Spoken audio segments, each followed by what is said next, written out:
क्रांतिकारी नमो बुधाय, जय भीम, जय भारत, जय संविधान। मैं रमन आचार्य और आप देख रहे हैं अध्यात्म पावर। दोस्तों, 2027 के विधानसभा चुनाव को लेकर और 2026 के पंचायती चुनाव को लेकर बसपा ने एक नया गेम खेला है। मैं आपको बता दूं कि अभी हाल ही में आकाश आनंद की वापसी हुई। फिर से आकाश आनंद को सीधे प्रमोट किया गया, उनको राष्ट्रीय संयोजक बनाया गया।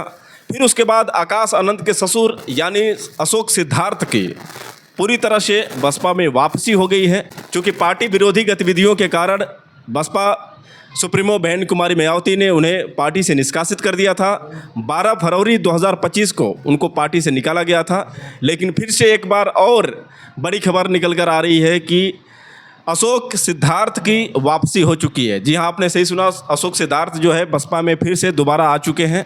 आपको बता दें कि अशोक सिद्धार्थ कल यानी 6 सितंबर 2025 को उन्होंने एक्स पोस्ट के ज़रिए बहन कुमारी मायावती से वो माफ़ी मांगे थे, जिसमें उन्होंने लिखा था, मैं अशोक सिद्धार्थ बीएसपी पूर्व सांसद निवासी जिला फर्रुखाबाद बीएसपी की राष्ट्रीय अध्यक्ष व यूपी की 4 बार रही मुख्यमंत्री एवं कई बार लोकसभा व राज्यसभा की रही सांसद आदरणीय बहन सुश्री मायावती जी का हृदय से सम्मान एवं चरण स्पर्श करता हूं और मुझसे पार्टी का कार्य करने के दौरान जाने व अनजाने में तथा गलत लोगों के बहकावे में आकर जो भी गलतियां हुई हैं तो उसके लिए मैं आदरणीय बहन जी से हाथ जोड़कर माफ़ी मांगता हूं, जिन्होंने अनेकों कष्ट झेलकर अपनी पूरी ज़िंदगी इस देश के करोड़ों दलितों एवं अन्य उपेक्षित वर्गों के हित व कल्याण के लिए समर्पित की है।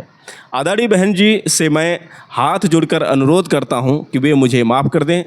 आगे मैं कभी भी गलती नहीं करूंगा और पार्टी के अनुशासन में ही रहकर उनके मार्गदर्शन एवं दिशा निर्देश में ही कार्य करूंगा।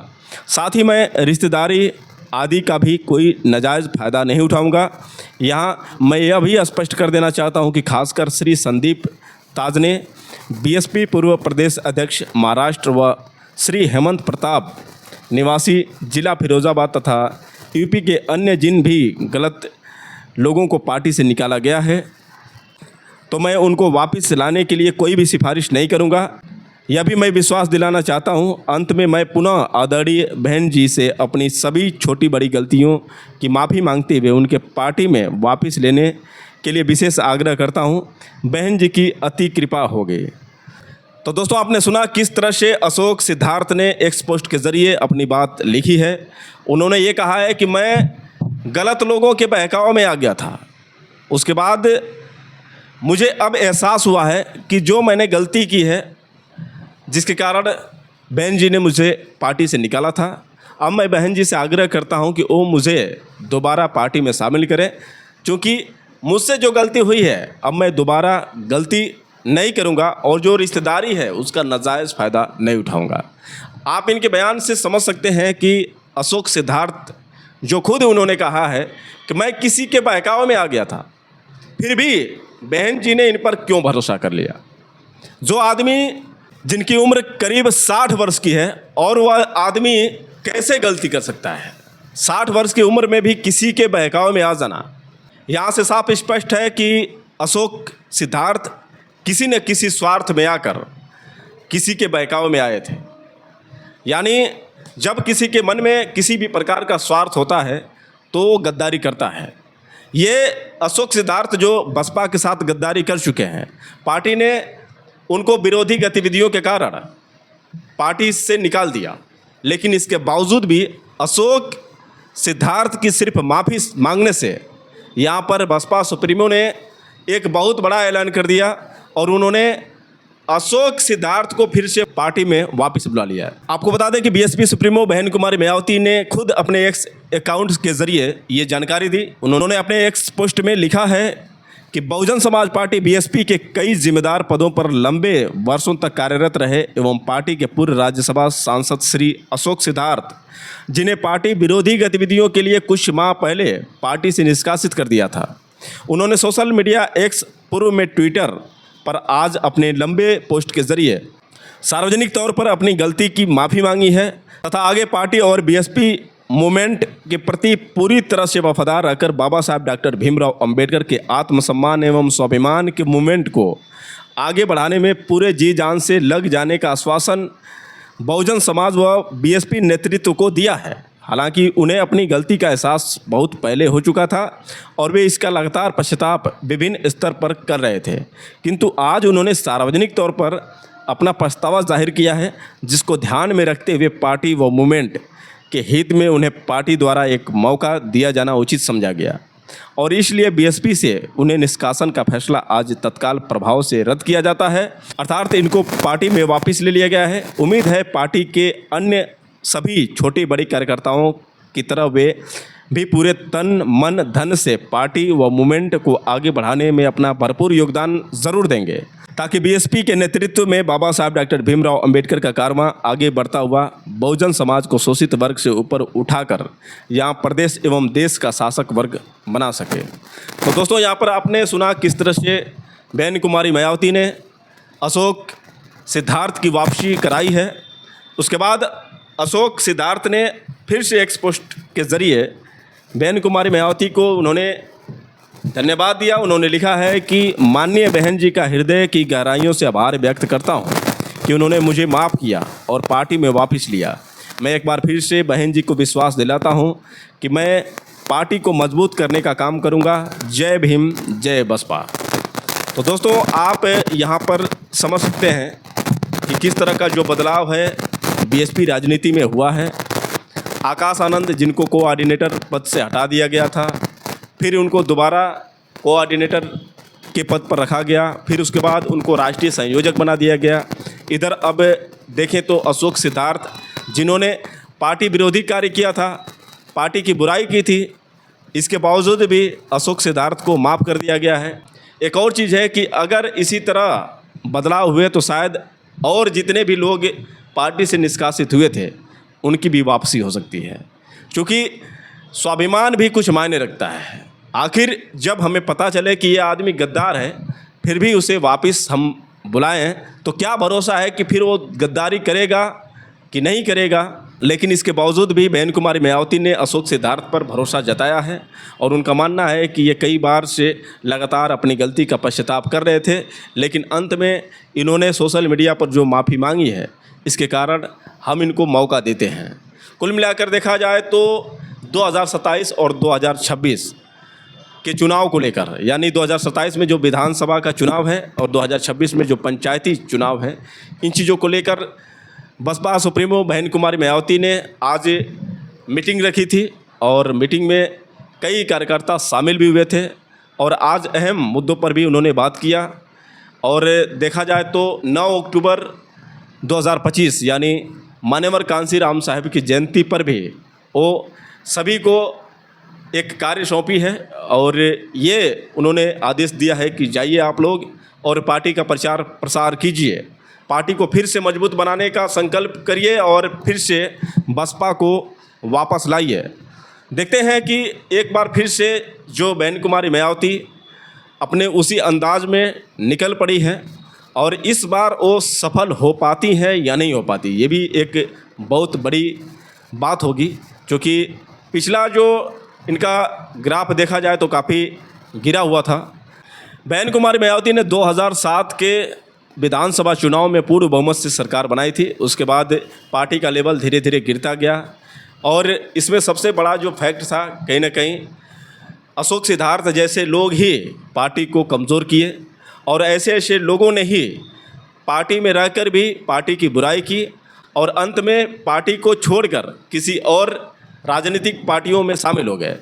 तो आप अंदाज़ा लगा सकते हैं कि बसपा में कितने भरोसेमंद नेता हैं। अगर इसी तरह के स्वभाव वाले, ऐसे ही विचारधारा वाले फिर से दोबारा अगर नेता आते हैं तो क्या गारंटी है कि बसपा फिर से दोबारा सत्ता में आ सकती है। वैसे दोस्तों, एक तरफ देखा जाए तो बीएसपी जो है कई सालों के बाद अपना ये रूप दिखाई है, लेकिन उधर देखें तो आज़ाद समाज पार्टी के मुखिया भीम आर्मी चीफ चंद्रशेखर आज़ाद, जो हर समय महिलाओं के प्रति, युवाओं के प्रति, किसानों के प्रति, दलितों के प्रति हमेशा संवेदनशील रहते हैं और साथ ही साथ लगातार जिस तरह से उनके न्याय के लिए, हक के लिए सदन के बाहर हो चाहे सदन के अंदर हो, हर बार दलित मुद्दों को जो उठाते हैं। चंद्रशेखर आज़ाद लगभग 14 जन प्रबुद्ध सम्मेलन कर चुके हैं और इतना ही नहीं, चंद्रशेखर आज़ाद जो लगातार जनता के बीच में हर समस्याओं के समाधान के लिए पहुंचते हैं। ये भी सबसे बड़ी बात है। अभी आपने देखा कि गाज़ियाबाद में किस तरह से 12 लाख लोगों की समस्याओं को लेकर उन्होंने आवाज़ बुलंद की थी। लगभग खोड़ा में 12 लाख लोग जल के अभाव के कारण अपनी ज़िंदगी किस तरह से बिता रहे हैं। क्योंकि कई बार कई नेताओं ने वादा किया था कि हम आपको पानी की व्यवस्था कराएंगे। सपा गई, बीजेपी गई, कांग्रेस गई, लेकिन कोई भी उनकी उम्मीदों पर खरा नहीं उतरा। लेकिन अंत में भीम आर्मी चीफ चंद्रशेखर आज़ाद ने उन्हें भरोसा दिलाया कि हम आपको आपका न्याय दिला कर रहेंगे। अगर हमें इंदिरापुरम और नोएडा के जलमार्ग को बंद करने की ज़रूरत पड़े उसे भी बंद करेंगे, और नहीं तो दिल्ली में जाकर हम प्रदर्शन भी करेंगे। लेकिन जब तक आपको जल की व्यवस्था नहीं कराएंगे तब तक हम चैन से नहीं रहेंगे। और उन्होंने आश्वासन दिया कि ये लड़ाई जो है सिर्फ एक की नहीं है, बल्कि ये लड़ाई सर्व समाज की है। इसमें कोई दलित नहीं, कोई पिछड़ा नहीं, कोई सवर्ण नहीं, बाकी सभी लोगों की ये समस्या है और सभी लोगों की समस्याओं का समाधान कराना हमारी सबसे बड़ी जिम्मेदारी है। आपका आंदोलन कितना व्यापक होगा 15 दिन के बाद अगर पानी के लिए कोई सुविधा नहीं? देखिए, पहले आप समस्या जानिए। खोड़ा में 12 से 15 लाख लोग रहते हैं और 12 से 15 लाख लोगों की समस्या के लिए आंदोलन चल रहा है। आंदोलन क्या है कि पीने के लिए साफ पानी की व्यवस्था नहीं। वादा हुआ था, तमाम पार्टियों ने, तमाम नेताओं ने कहा था कि मसूरी का पानी खोड़ा में लाया जाएगा, लेकिन पानी खोड़ा में ना लाकर इंदिरापुरम में और नोएडा को दे दिया गया। यहां से कि 12-15 लाख की जनता परेशान है।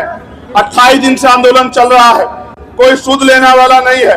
जो आंदोलन कर रहे हैं उन पे झूठे मुकदमे लगाए जा रहे हैं, 1-1 लाख रुपए के मुचल के भराए जा रहे हैं, उनको डराया जा रहा है, बिजली काटी जा रही है। जनता के हितों के लिए लड़ाई चल रही है। मैं और मेरे जैसे हर एक व्यक्ति को इसमें सहयोग करना चाहिए।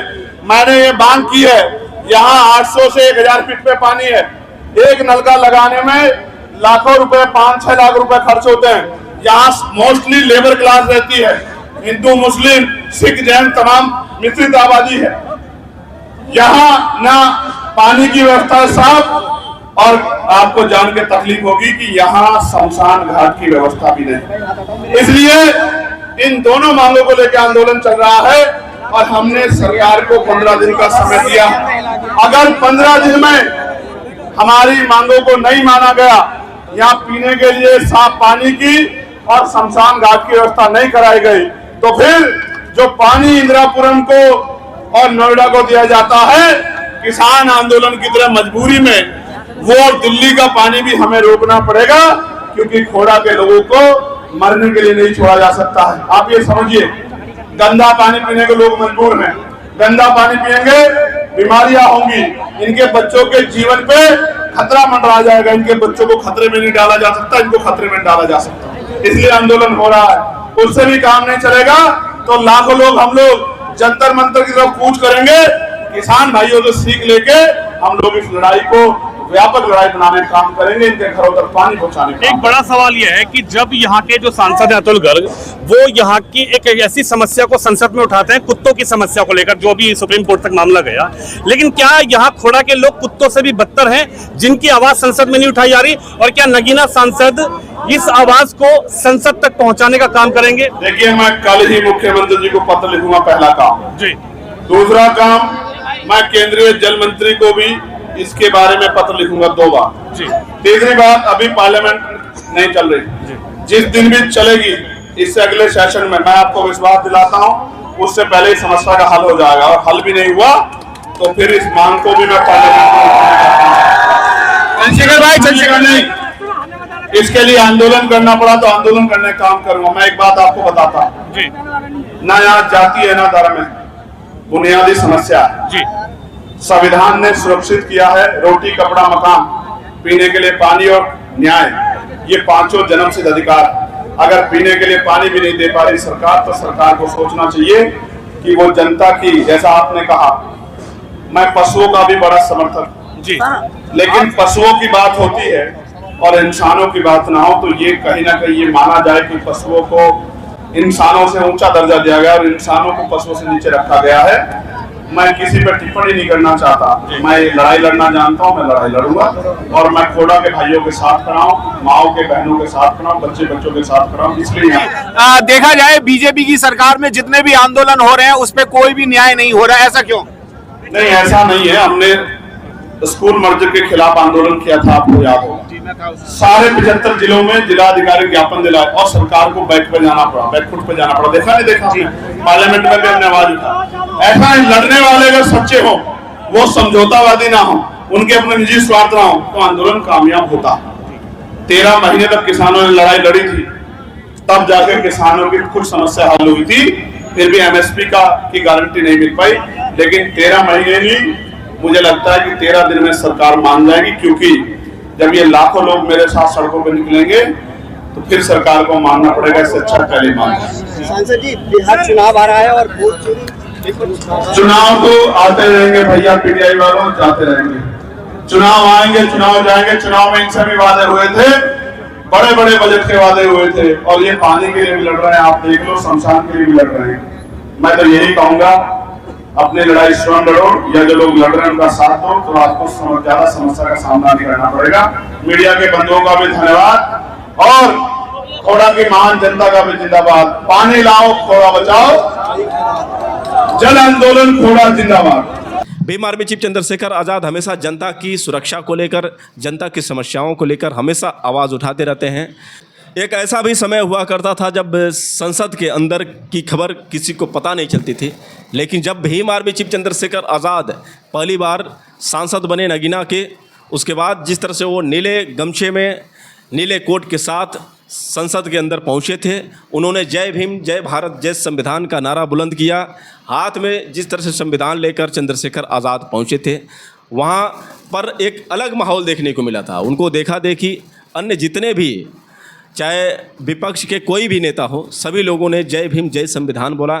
ये पहली बार ऐसा देखने को मिला था कि संसद के अंदर जय भीम का नारा गूंजा था, जय संविधान का नारा गूंजा था।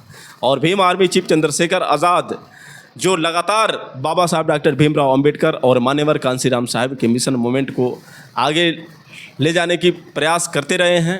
अब देखना दिलचस्प होगा कि एक तरफ आज़ाद समाज पार्टी है, वहीं दूसरी ओर फिर से दोबारा बहुजन समाज पार्टी मैदान में आ चुकी है। वैसे बहन कुमारी मायावती जो 4 बार उत्तर प्रदेश के सीएम भी रह चुकी हैं, तो जो अनुभव है राजनीति का बहन कुमारी मायावती के पास, वो दिखाएगा दम कि फिर से बसपा जो नए अंदाज में आई है, क्या बसपा सारी पार्टियों पर भारी पड़ेगी, या फिर एक तरफ भीम आर्मी चीफ चंद्रशेखर आज़ाद और उनकी पार्टी आज़ाद समाज पार्टी जो लगातार महिलाओं के न्याय के लिए, दलितों के लिए, किसानों के लिए, युवा बेरोजगारों के लिए आवाज़ उठाती रही है, ये प्रभाव डाल पाएगी। तो कुल मिलाकर बहुजन समाज में 2 पार्टियां, आज़ाद समाज पार्टी और बहुजन समाज पार्टी, दोनों पार्टियां जोरों पर मैदान में डटी हुई है।